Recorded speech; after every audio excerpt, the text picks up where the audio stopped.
আসসালামু আলাইকুম, সবাইকে স্বাগতম আমার নতুন আরেকটি ভিডিওতে। আজকে আমার এই ১৫টা মুরগিকে ঠোঁট শেখা দিব।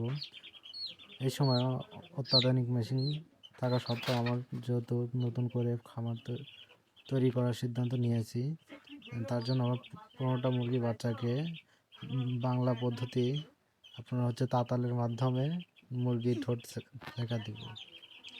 দেখেন আমরা কীভাবে মুরগির ঠোঁটগুলো শেখা দিই। মূলত মুরগির ঠোঁটগুলো ছেঁকা দেওয়ার একটাই কারণ, সেটা হচ্ছে মুরগি যেন মারামারি না করে, ঠোকাঠুকি না করে, তার জন্য মুরগির ঠোঁট ছেঁকা দিতে হয়। দেখেন আমি উপরের ঠোঁট একটু বাড়তি থাকে, সেই বাড়তি ঠোঁটটুকু আমি সঠিকভাবে পুড়িয়ে দিব। আবার এমনভাবে পুরাবো যাতে মুরগির জিহ্বা যেন তাতালের সাথে না ঠেকে। দেখেন উপরের যেটুকু আছে সেটুকু আমি পুড়িয়ে দিব। দেখেন এভাবে উপরে বাড়তি যেটুকু তাতারের সাথে ধরে মুরগির ঠোঁটটা পুড়িয়ে দিব।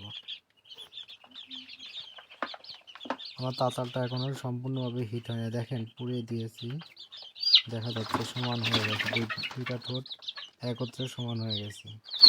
এভাবে প্রতিটা মুরগির বাচ্চা হয়ে ঠোঁট ছেঁকা দিব, যাতে তারা মারামারি করতে না পারে, ঠোকাঠুকি করতে না পারে।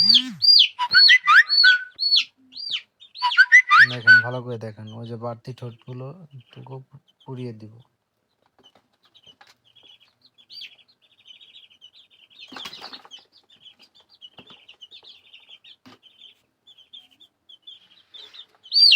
বাচ্চাটা পুড়িয়ে দেওয়া কমপ্লিট। দেখতে হবে, সবসময় খেয়াল রাখতে হবে যেন মুরগির জিহ্বাটা যেন তাতালের সাথে না থাকে, বা ছেঁকা দেওয়ার সময় তার জিহ্বাটা যেন বের না হয়, তাহলে কিন্তু মুরগি বাচ্চাটা মরে যাবে। এইভাবে ভালো করে ধরতে হবে, মাথার উপর হালকা চাপ দিয়ে ঠোঁট দুটা চাপ দিয়ে ধরতে হবে, যাতে জিহ্বা বের না হয়। এই মুরগির বিষয়ে আরও নতুন নতুন আপডেট দিয়ে যাব। আমার পাশে থাকবেন, ভিডিওটাকে like, comment, share and subscribe করে পাশে থাকবেন। ধন্যবাদ। আসসালামু আলাইকুম।